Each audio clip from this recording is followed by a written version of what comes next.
Magandang araw po sa lahat at welcome back po ulit sa aking channel.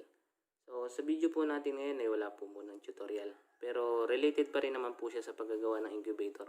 Kasi papasilip ko po sa inyo, i-unbox ko itong kararating ko lang na order galing kay Lazada.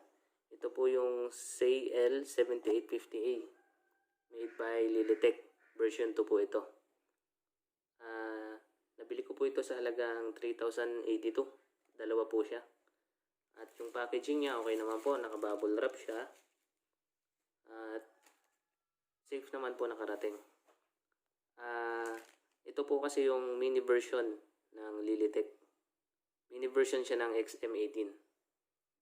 Kasing laki lang po ito nung aking ginagamit na CL7801A. Parehas na parehas lang siya. Pati yung box niya. Pasensya na po kung medyo natagalan din nga po pala bago ulit ako nakapag-upload ng video. Busy po kasi marami po yung order ng incubator na tinapos ko muna. Tapos this coming December 19 ay araw din po ng aking kasal. So marami po akong nilalakad kaya medyo busy po talaga. Naisingit ko lang po ito ngayon kasi medyo free po ako ngayon. At isa pa pong dahilan ay sa nakakalungkot na pangyayari ay ang bayan po namin dito sa Oriental Mindoro ay malaki po ang naging apekto ni Bagyong Quinta. So kami po ay natumbok ng Bagyong Quinta. Ngayon po sa lugar namin ay wala pa pong kuryente. Kaya magagawa ko lang po muna ay unbox ko lang po muna itong aking order na digital thermostat. Ito po yung CL7850A version 2. So, bago ko po nga po pala ito buksan, baka hindi pa po kayo nakaka-subscribe, subscribe lang po. At pahit na rin po ng notification bell, nakatabi ng subscribe button para una kayo or isa ka sa manonotify once na nag-upload po ulit ako ng bagong video. Ayan, buksan na natin yung ating order na thermostat. So, pagkabukas nyo, ang makikita nyo agad sa ibabaw ay ang kanyang sensor. Ayun, ibang-iba po talaga. Kasi, yung sensor niya ay meron na siyang ready na sasalpak na lang. Ayan, ganyan po siya. At pagkakaalam ko itong sensor nito ay nasa 2 meters. At iba rin po ang kanyang code. Kasi ang pagkakaalam ko, hindi ko lang po tanda. Hanggang dun sa RO, parehas lang siya dun sa 7801A. Ang pagkakaiba niya yung huli. Yung sensor niya ngayon ay, ang code ay 5J. Kung hindi ako nagkakamali, parang yung 7801A ay 3A ata. Hindi ko sure, nakalimutan ko na. Wala po akong stock ngayon eh. So ayan yung sensor niya. Mahaba po yan. Mga 2 meters ang haba nito sa estimate ko. Tapos yung kanyang manual. Nandiyan na po lahat. Kasama po yung kanyang manual. Ayan po, makikita nyo, CL7850A Humidity and Temperature Controller. Ayan po, makikita nyo, version 2 siya. Sensor cable could be extended to 50 meters. Ayan, kung meron kang pang dugsong, pwede siya. Tapos 100 to 240 volts AC, 50 to 60 Hz. Ayan. Andiyan na po lahat yan. Po yung manual niya. Ayan, medyo madumi. Siguro ito yung dahil sa plastic. Tapos nandito na rin yung kanyang wiring diagram. Saka yung mga code of alarm. May alarm din po kasi ito eh. Ayan, nandiyan na po lahat. So, pagkabili nyo, basahin nyo lang muna ito. At nandiyan na po lahat yan. Pati yung kanyang diagram. Nandiyan po sa likod. Pati yung sukat kung gaano kalaki at anong size ang ibubutas nyo dun sa kanyang lalagyan. Nandiyan na po lahat. So, ayan po. Pag nagkakuryente na dito sa amin, gagawin ko to ng wiring diagram para makita nyo kung paano siya mag-operate. Kasi kaya tinawag siya na mini version ng XM18 nga kasi maliit.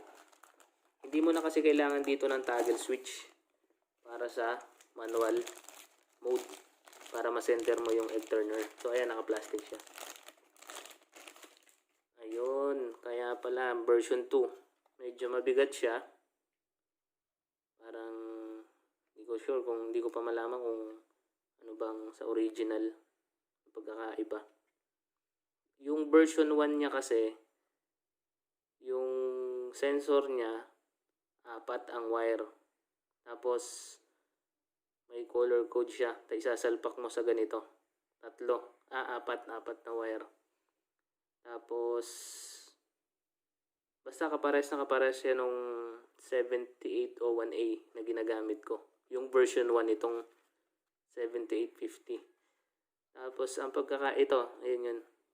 Yung line saka live niya, yung para sa power supply, nahuhugot siya. Ayan. Pinadali nila. So, isasalpak mo na yun. Isasalpak mo na lang dun. Tapos, R5, R4, timer yan para sa egg sa motor mo, sa egg turning mechanism. Tapos, yung 3, common. R3, ang R3 natin ay sa temperature. Ito yung sa heater. Ayan, nakalagay naman dyan sa likod. Kaya hindi na kayo maliligaw. Yung ating R1 ay para sa exhaust fan. Ayan. Sa fan. Tapos yung ating R2 ay sa humidity. Yung R3, temperature. Number 3 is common. Yung R4 at R5, ayun, nandun sa taas, makikita nyo. Egg turner, output 1 amp. Tapos ayan yung sensor. Yung sensor niya, sasalpak nyo na lang siya dito. Ayan. Hindi na katulad ng version. Yung version 1 niya, i-screw mo pa siya. Iipitin mo pa siya. Yung parang ganito siya. So, dito sa version 2, 3 na lang yung wire niya. Tapos, ready na siya. Sasalpak mo na lang. So, hindi na kayo maliligaw sa pag-wire. Nandiyan na po sa manual yung kanyang wiring diagram. At ang pagkakatulad na sinasabi ko ito sa XM18 kasi hindi mo na kailangan dito maglagay ng toggle switch para sa manual mode. Para mai-center mo lang yung tray mo. Kasi ilong press mo lang si arrow down or ilong press mo lang si arrow up kung saan nakapaling yung iyong egg tray. Automatic na yan, papasok siya sa manual mode. So, long press mo lang siya. Hanggat hindi sumesenter yung tray mo, huwag mo siyang bibitawan. Once na nag-center na, saka mo lang siya bitawan. So, parehas siya ng operating mode sa XM18.